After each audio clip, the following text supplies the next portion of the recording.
Evangelho, quinta-feira da 21ª semana do Tempo Comum, hoje, memória facultativa de São Luís de França. O Senhor esteja convosco, Ele está no meio de nós. Proclamação do Evangelho de Jesus Cristo, segundo São Mateus. Glória a vós, Senhor. Naquele tempo disse Jesus a seus discípulos: Ficai atentos, porque não sabeis em que dia virá o Senhor. Compreendei bem isso. Se o dono da casa soubesse a que horas viria o ladrão, certamente vigiaria e não deixaria que a sua casa fosse arrombada. Por isso também vós ficai preparados, porque na hora em que menos pensais, o Filho do Homem virá. Qual é o empregado fiel e prudente que o Senhor colocou como responsável pelos demais empregados para lhes dar alimento na hora certa? Feliz o empregado cujo senhor o encontrar agindo assim quando voltar. Em verdade vos digo, ele lhe confiará a administração de todos os seus bens. Mas se um empregado mau pensar, meu senhor está demorando, e começar a bater nos companheiros, a comer e a beber com os bêbados, então o senhor desse empregado virá no dia em que ele não espera, e na hora que ele não sabe. Ele partirá ao meio e lhe imporá a sorte dos hipócritas. Ali haverá choro e ranger de dentes. Palavra da salvação. Glória a vós, Senhor. Quinta-feira da 21ª semana do Tempo Comum, hoje memória facultativa de São Luís de França. Em nome do Pai, do Filho e do Espírito Santo. Amém. Queridos irmãos e irmãs, a Santa Liturgia hoje nos entrega um grande tesouro. Acabamos de ouvir o capítulo 24 do Evangelho de São Mateus, em que o Senhor apresenta a imagem do empregado prudente e fiel. Bom, a parábola nos traz uma certa impressão negativa. Em que sentido, Padre Fábio? O empregado virá no momento, o patrão virá em um momento que o empregado não espera. Bom, como se fosse ser pego de surpresa em um total imprevisto. Na verdade, a ênfase da parábola não está no imprevisto, mas está no abandono dessa previsão. O patrão parte e deixa o empregado sob a custódia, ou seja, com a responsabilidade de cuidar dos seus companheiros. Em outras palavras, o patrão parte e o encarrega do seu ofício, o encarrega da caridade. De maneira que o exercício da caridade, o cuidado do próximo, acontece junto com a espera da vinda do patrão. O que significa dizer que o compromisso de zelar na caridade pelo próximo é ao mesmo tempo comunhão com o patrão, mas é ao mesmo tempo espera. Na medida em que eu amo uma pessoa, os hábitos, os gestos, as características daquela pessoa sempre me fazem muito bem. Quando eu vou a um lugar e vejo alguém que se comporta, ou que age, ou que fala com uma pessoa que eu amo, aquilo dali me enche o coração de alegria porque me traz a memória da pessoa amada. Na verdade, quando o patrão viaja e deixa a responsabilidade a esse empregado, confia a ele o que é seu e a alegria de poder ser como ele. Mas o empregado não valoriza e não ama aquilo que ama o seu patrão. O empregado estima o que recebeu, mas não estima aquele que lhe oferece. Ama muito mais a si mesmo do que àquele que lhe confiou seus bens. Confiar os bens é o testemunho de um amor sincero, porque a conquista desses bens, ou a propriedade sobre eles, não dependeu em nada daquele que o está recebendo em custódia. O que significa dizer que aquele que o possui tem a alegria de dividir contigo algo que lhe é precioso, algo que vale a história da sua vida, algo que para ele tem um significado muito maior e que ganha agora um significado novo, ou seja, muito maior do que eu posso dar, que estou recebendo, né? Porque ele empenhou a vida dele para conquistar aqueles tesouros, aquelas propriedades que agora ele confia ao empregado. Então, o empregado pode estimar, mas a estima daquele que conquistou com o próprio suor e sangue é diferente e é muito maior do que aquele que está recebendo em cuidados.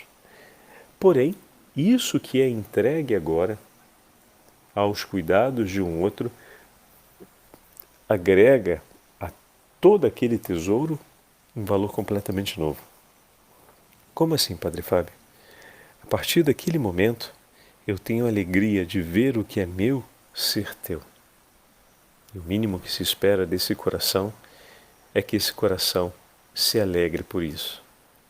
E ao cuidar daquilo que se tornou seu, cuide lembrando do amor daquele que lhe confiou.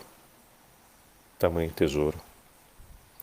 E aqui entra a advertência do Senhor na parábola de hoje. Vigiai para não serem surpreendidos, porque o tesouro da vida e os dons da graça de Deus que recebestes, ó Israel, pela lei e pelos profetas, são os tesouros preciosos aos olhos de Deus, que com alegria, por amor a vós, dividiu convosco e fez ser vosso. De maneira que por meio desse tesouro fosse possível conhecer o amor do vosso Deus. E com que amor recebestes todos esses tesouros únicos do coração de Deus?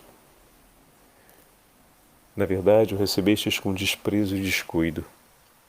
Vos apropriastes disso como se fosse um direito vosso, como se fosse algo vulgar, que não faz recordar aquele que vos entregou, e menos ainda vos leva a pensar no valor daquilo que tens. Por isso, quando aquele que é o proprietário de tais tesouros voltar, pois ele mesmo vos disse, não escondeu, ele vos disse que voltaria, vos surpreenderá, porque viveis uma vida vossa, sem recordar das palavras dele, e sereis então surpreendidos. Bom, aqui a gente entra em um ponto muito significativo. O quanto na nossa sociedade muitos vivem sem se recordar de Deus, vivem uma vida para si mesmos, vivem uma vida completamente orientada para a satisfação e a conquista da própria satisfação, para a satisfação pessoal e a conquista dessa própria satisfação pessoal. E serão surpreendidos um dia, porque a vida que temos nos foi entregue pelo Senhor. Como posso eu viver com um tesouro tão grande nas mãos, amá-lo e estimá-lo tanto, e não me colocar a pergunta, em momento algum, sobre a pessoa que o entregou a mim e sobre o valor que isso que eu recebi, que é o dom da minha vida, tem aos olhos dela, pois esse tesouro me foi entregue por alguém. Ele foi conquistado por alguém, e aí sobre o madeiro da cruz a minha vida foi novamente reconquistada por Cristo. Em que sentido? Era escravo da morte, e agora pelo seu sangue precioso o Senhor me livrou das garras da morte, me arrancou da morada dos mortos e me entregou a herança da vida eterna, como declaramos no dia do nosso batismo. Somos co-herdeiros do céu. E quem nos ajuda a recordar o valor de tudo isso? Porque é pensando nesse valor e recordando o valor da nossa vida aos olhos daquele que a resgatou e a restituiu a nós como vida para a eternidade, né, do amor, porque Deus nos criou para vivermos a plenitude do seu amor e por conta do pecado nós perdemos a graça, que nos permite viver uma vida segundo a plenitude do amor de Deus, e agora, por Cristo, isso nos foi restituído, e ao olharmos a nossa identidade de cristão e a vida que recebemos de Deus, é preciso colocarmos essa pergunta. Para que possamos orientar bem a nossa vida, é preciso perguntarmos o valor que ela tem e compreendermos o valor dessa vida aos olhos do próprio Deus, que a retomou, que nos criou, que nos santificou e que nos concedeu a liberdade de filhos de Deus. E hoje nós temos a memória desse rei que tão jovem começa a sua responsabilidade sobre o trono da França. Ele que nasceu no 1214, mesmo período de São Francisco de Assis, e viveu até o ano de 1270. Não teve uma vida tão longa, foi marcada por muitas dificuldades e lutas. Mas esse homem orientou seus filhos, ele teve 11 filhos, no caminho de Deus. E deixou um testemunho para a gente de grande valor. Pais e mães que nos escutam, São Luís de França, assim como Santo Estevão na Hungria, que ouvimos há alguns dias atrás, algumas semanas atrás, né? A carta escrita por seu filho, São Luís, rei da França, deixou também para o seu filho uma instrução valiosíssima, que ensina a buscar tudo o que é de Deus. A primeiro e antes de mais nada, perguntar sobre o significado e o valor da minha vida ao Senhor e de diariamente me comprometer com aquilo que o Senhor me propõe. Para que a vida não apenas tenha um sentido, mas ela possa chegar à sua plenitude. Escreve ele para seu filho: Filho meu dileto, começo por querer ensinar-te a amar ao Senhor teu Deus com todo o teu coração, com todas as forças, pois sem isto não há salvação. Filho, deves evitar tudo quanto sabes ser desagradável a Deus, quer dizer, todo pecado mortal, de tal forma que prefiras ser atormentado por toda sorte de martírios a cometer um único pecado mortal. Ademais, se o Senhor permitir que te advenha alguma tribulação, deves suportá-la com serenidade e ação de graças. Considera suceder tal coisa em teu proveito e que talvez a tenhas merecido de algum modo.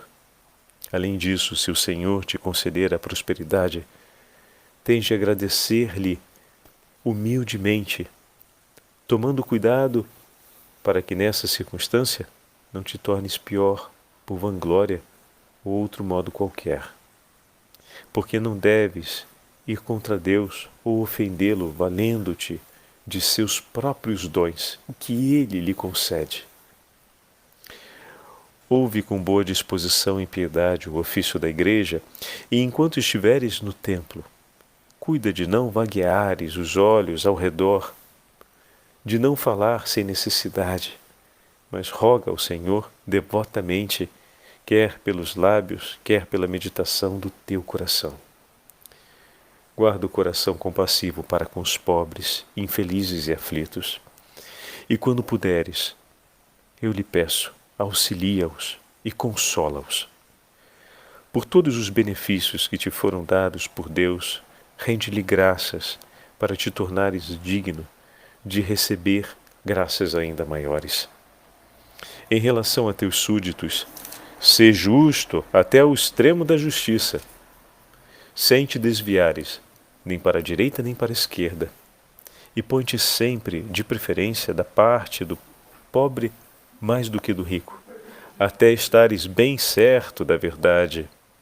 Procura com empenho que todos os teus súditos sejam protegidos pela justiça e pela paz, principalmente as pessoas eclesiásticas e religiosas. Sê dedicado e obediente à nossa mãe, a Igreja Romana, ao Sumo Pontífice como pai espiritual. Esforça-te por remover de teu país todo o pecado, sobretudo o da blasfêmia e a heresia. Ó Filho muito amado, dou-te enfim toda a bênção que um pai pode dar ao filho. E toda a Trindade e todos os santos te guardem do mal, eu vos peço. Eu a eles peço. Que o Senhor te conceda a graça de fazer sua vontade de forma a ser servido e honrado por ti, meu filho. E assim, depois desta vida, lhe asseguro, iremos juntos vê-lo, amá-lo e louvá-lo sem fim por toda a eternidade. Amém. Meu irmão e minha irmã, as palavras desse pai para o seu filho são profundamente encorajadoras, não apenas porque instrui a direção certa, mas porque ele está falando do que ele mesmo tem buscado viver em sua vida. São Luís, rei de França, está instruindo seu filho no caminho da verdade, que é o caminho que ele mesmo, seu pai, persegue incessantemente há muitos anos. Como é bom quando aqueles que estão à nossa frente nos dão um testemunho do caminho seguido. Aquele que fala, aquele que lhe entrega esse testemunho, é aquele que muitas vezes sofreu para defender os mais pobres e que se empenhou de muitos modos a servir na caridade os mais necessitados.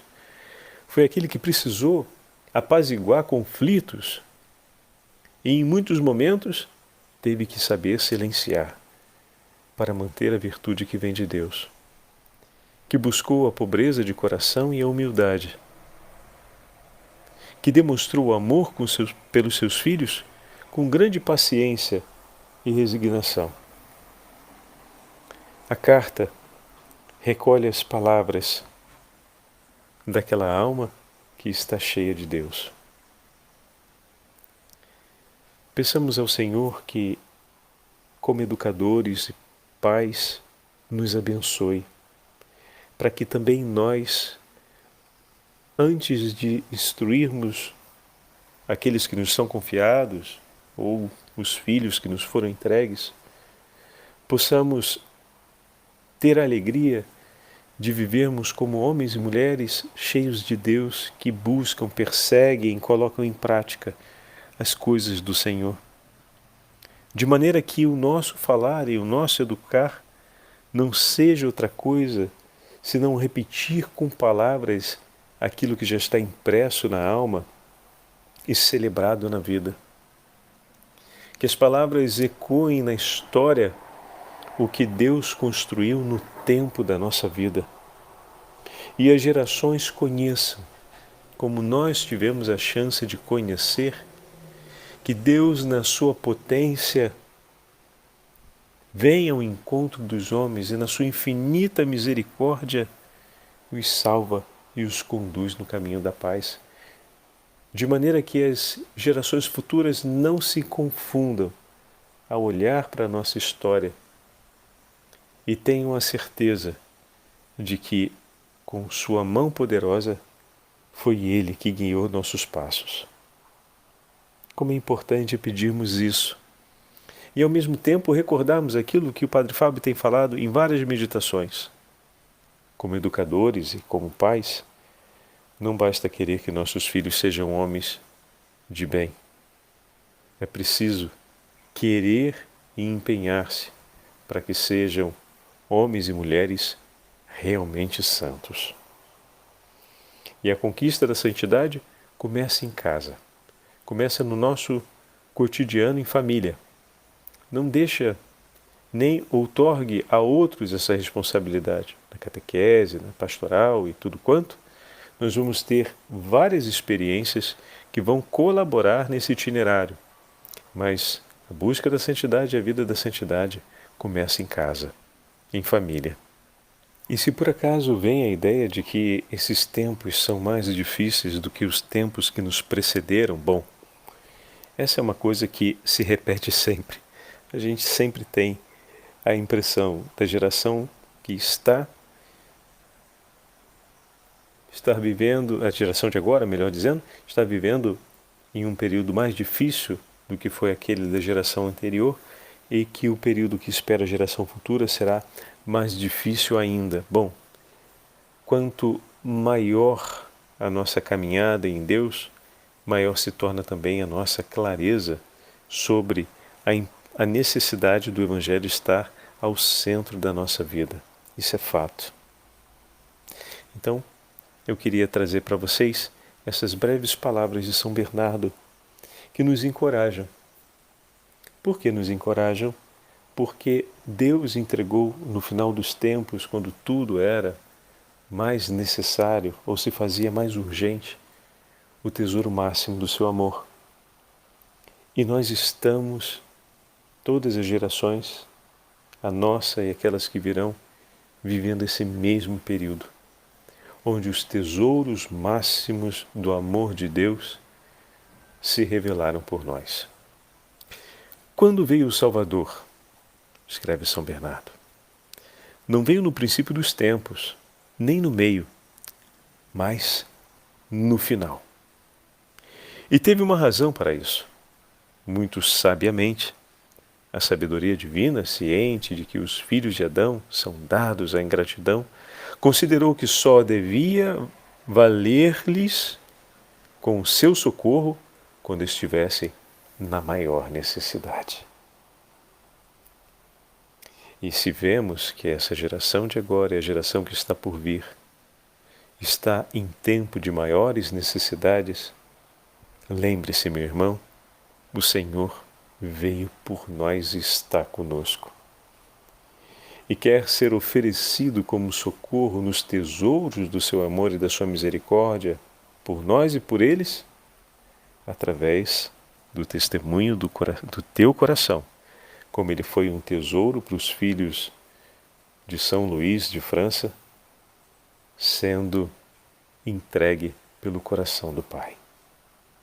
Assim também o Senhor quer conduzir os nossos corações e a nossa vida para que nós possamos ser os portadores desse tesouro do amor e da misericórdia de Deus para a geração que nos segue. O Senhor esteja convosco, Ele está no meio de nós.